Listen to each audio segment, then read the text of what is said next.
Welcome to the show. Today we have a very special guest. She's young, very energetic, a mental health activist, and a software engineer at Zambian ICT College. Welcome, guys. Mindy. I'm so glad I was given the chance to be here on Psych Base, and I really look forward to having a good time and discussing better things with you guys. Right. We really appreciate for having you here. I'm honored to be here today. Thank you. So now, mental health and relationship is the discussion for today. Now, as you know, mental health and relationships are interconnected aspects of human life. Understanding mental health and relationships can create an insight on cultivating a healthy and relationship manner and also taking care of our mental health. Now, today with our very special guest, we'll be discussing on that topic. Welcome.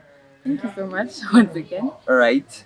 Today's topic is very enlightening, and it's something that we should often talk about, even with our young siblings, when it comes to relationships and mental health, because these two, as you said, they go hand in hand. And I feel we should shed more light on that. Very true, very true. Now, to start with, the first question I would like to ask you is how, why do you think it's very important to talk about mental health in a relationship? Personally, I believe it's important, and I feel it is important because when you're in a relationship, that should be a safe space. You don't have to have another battle. It's supposed to be a safe place where you can talk about anything with your partner. But the minute you feel you can't talk about mental health, and that being a big aspect of human life and how we grow in life, it's something that we should really, really talk about. Because how do I explain this? Let's say you're in a relationship, but then you can't fully express yourself. Yeah. But that's your relationship. You're with your partner, so your partner true. should create that environment where you can talk about mental health and Mental health. your feelings and so. But how do you think communication can affect a relationship when two couples are not like communicating? So lack of communication is what we call a red flag. Yeah, very Yes, that true. is a red flag. Yeah, Because, like I said, a relationship is a safe space where you should be able to talk about anything with your partner. very true. But then the minute you feel you can't fully communicate with your partner, it becomes a barrier to growing in that relationship or in that aspect. So Yeah. communication is something that you shouldn't look down on in a relationship. It's something you have to practice Every with your day. partner on a daily, Yeah. regardless. All right. So now, how would you recognize signs or warnings about being in a toxic relationship with a person? Person. Yeah. Okay.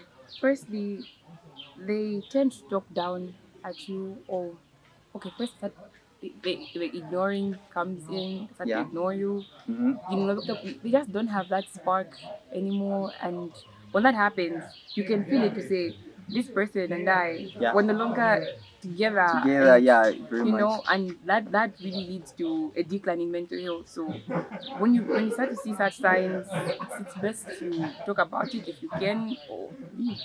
Your mental health matters. Very true, very true. Yeah, very true. So now, do you think it's one-sided for maybe like a man is stressed a lot to maybe a woman? Because I've seen this in financial issues whereby a man man should spends pay. spends a lot on on On a a date woman or and- maybe something to do with a woman just make her feel happy.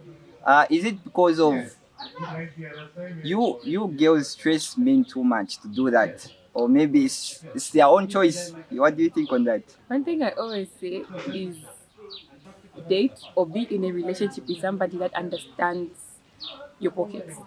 Yes. Okay. Because Yeah. let's say you are dating somebody that you even know to say this person is just after my money. They never invest in it. A relationship is two-sided. You know, you do stuff for me, I do stuff for you. But the minute you're always giving, you're always taking. So take it as a bank. It's literally like a piggy bank. You put your coins in there. Every day you take out one coin, you give your partner. Every day. And it becomes a habit because you're used to giving, and Yeah. it's hard to stop giving the person because you do love that person, you've got attachment to that person, you like the person. So it's hard to just pull away and stop To let being go, nice, yeah. because people have different love languages, acts of kindness, gifts. So again, understand your partner and the kind of love language that they have. But personally, a relationship is two-sided. Communication wise, um going on dates, Yeah. buying stuff. It's two-sided. Two-sided. Completely two-sided. I really get that. The other thing I would like to ask you is, how would you advise someone who's in a relationship that's toxic and is not willing like to let go of that relationship? Because it's very hard for someone, like, if he is in love and then he's not like trying to, it's hard for that person like to let go on that relationship. How would you advise such a person on that? Okay, like you Yeah. said, it's very hard to let go of these relationships because, Mhm. you know, when you get into that relationship, you're with that person. It's a process. You're together Okay. every day. You talk. You build that bond, and the minute you start to see it's not working, it's hard to pull away because you've already Yeah. invested so much in that person. You invested your time, your money, your feelings in that person, Yeah. and the best thing you can do is if you do see those signs to say, this is not working, this is toxic. Hmm. But the truth is, we never really tell when it's toxic until somebody from the outside. Because sometimes we're like, oh, no, that's how he is, that's Yeah, just how he very much. acts. Mhm. Today he'll shout at you, you're like, oh no, he's just being protective. Tomorrow he'll beat you, oh no, I was out of line. All those things. Let's not ignore the red flags that we see in our partners. Like that meme that says it's a red flag, you can't bleach it to pink. Very And that's true. how people are because old habits die hard. So if Very you know a true. person is toxic and if they're showing you those signs now in a relationship or in your friendships, because it starts with friendships, starts with Friendship, families, yeah. anybody, when you see those signs, it's best to, if you can talk about it, talk about it. But if you keep on talking about the same thing over and over, it's best you call it quits because it will cost you your life at the end of the day. Very true. I like that. I like that. There's one thing again where it comes maybe to, maybe I can say, how can you reduce stigmatization when it comes to mental health in relationships? For example, how would you promote understanding and empathy among two couples? That's a difficult one, but Yeah, very. that's a very difficult one. But how do okay, like I said at first, Yeah, your relationship should be your safe space. Someone should be able to talk about your feelings. very true. And when it comes to empathy, empathy is within us. Mm-hmm. And it should be practiced in your relationship on a daily. It's like a field, you cultivate it Yeah, daily, yeah, yeah. daily. It's like a flower, you water it. So the minute you stop watering it, that's not right to some extent. Very true. So going back to your question, you and your partner should just be open enough to talk about your feelings and without don't be discouraged because of the environment to say maybe they won't understand, not that your partner has to understand Mhm. everything Yeah. because we come from different backgrounds, Very true. but bear in mind to say that's your partner and you should be able to talk about anything that affects you in a relationship. Yeah. When you feel your partner is not being so romantic, no more hugs, no more kisses, talk about it. Yeah, I talk Hey, about it. Yeah. what did go wrong? What's the Very spark? true. Mhm. Bring back that spark. Yeah. And how would you advise a couple, maybe, for example, who don't share their expressions of emotions to each other? Like, how would you advise them like to be communicative in that way? Okay, the best thing you can do in a relationship is Yeah. communicate. Basically, it's like what we're doing right now. It's back and forth. Ask a question, I answer. Yeah, very true. And when you have a partner and you can't talk about those issues with them, who are you going to talk about them with? Is the first question. Because we'd say no, he cheated, she cheated, but Yeah. then cheating also starts on like an emotional level. Mhm. If I can't talk about certain things with my partner and then I talk about them with my friend, Friend, yeah. it's like I'm depriving my partner of that conversation, Yeah. that aspect of getting to know me better. Mhm. So the best thing you can do is communicate with your partner on a daily, talk about your feelings.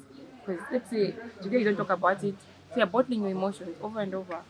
And then until you explode. And then when you explode, a lot happens. A You lot, end a up lot, saying yeah. hurtful things. So to avoid all of that, let's practice communication. Let's talk about our Communication. feelings. Mhm. It's not easy. It's very It's not not easy. easy. It's very not And easy. not to side with social media. Mhm. But Yeah, they do very have a true. point to say Yeah. it's harder for men to talk about their feelings, and that's true because how does a man talk about his feelings? Let's also remove that stigma against men because men are human. Mhm. They too have feelings and they should be able to express themselves. Express So themselves. Yeah. even to the men, date, marry, be in relationships with women that understand you and give you the space that you need to really be yourself without calling you emotional, a Emotional, big baby. yeah. Because we all have emotions. It's Very okay for a true. woman to cry, but a man can't cry. Let's get rid of that. It's really not right. Right. So now, okay, here's an interesting question. Have you had any challenges in your previous? Maybe have you had a relationship where maybe you had certain challenges on managing your relationship? Yes, I actually had one. Go. Steven had to say. No, it's no, I think about it, it makes me laugh All right. because one thing I didn't do was practice enough self-love Okay. to be able to tell to say this is not working for me, because I was so invested into that person and I was like, this is my person, come rain, come sunshine. Yeah. Then I broke my boundaries. I broke the rules because I was like, this is my person. So Very true. that was a challenge that I faced. And then where the love is dead. Like obviously it wasn't love. It was like, Yeah. I just want that girl. Very So, true. but then I didn't understand what was going on because now you're young and you believe this person loves me. Oh no, they show me love. They come to see me. They buy me stuff. So yeah. It was quite challenging, but I actually cried. I actually cried. all right. But how do you think it's good? Like you can control a toxic relationship. Maybe you are with this person who you love, you really love. Can you control a toxic relationship, or maybe is there a way you can control that, or it's just better to let go? I believe it's best to let go because I dated the narcissist and it was not good. You know what? You're like, okay, maybe he's going to change. Like I said, no, he's going to change, but old habits die hard. Like Yeah. if somebody shows you over and over that they don't pick you, they don't value you the way you value yourself. So self-value first, put the self-love in, dedicate time to growing yourself and knowing yourself Knowing better. yourself, yeah. You know, just be in your own energy, and once you get to understand yourself, you will see what's really not for you. Very And true. honestly, you can't end up marrying somebody that's toxic. Yeah. You marry that person, you're going to have children. How are those children going to grow in that toxic environment? So, it might not be toxic to the kids per se, or he, she, because even women can be toxic. Can be They toxic, really very can be much toxic. Yeah, very And much. An amazing talk with you. Thank you so much. Really appreciate for you being here, and we expect you maybe to be here and another show, another time we will have this show. Sure, I'd love to be here. Yeah. Please subscribe to our channel, follow us on Facebook and Instagram at Yeah. SiteBase.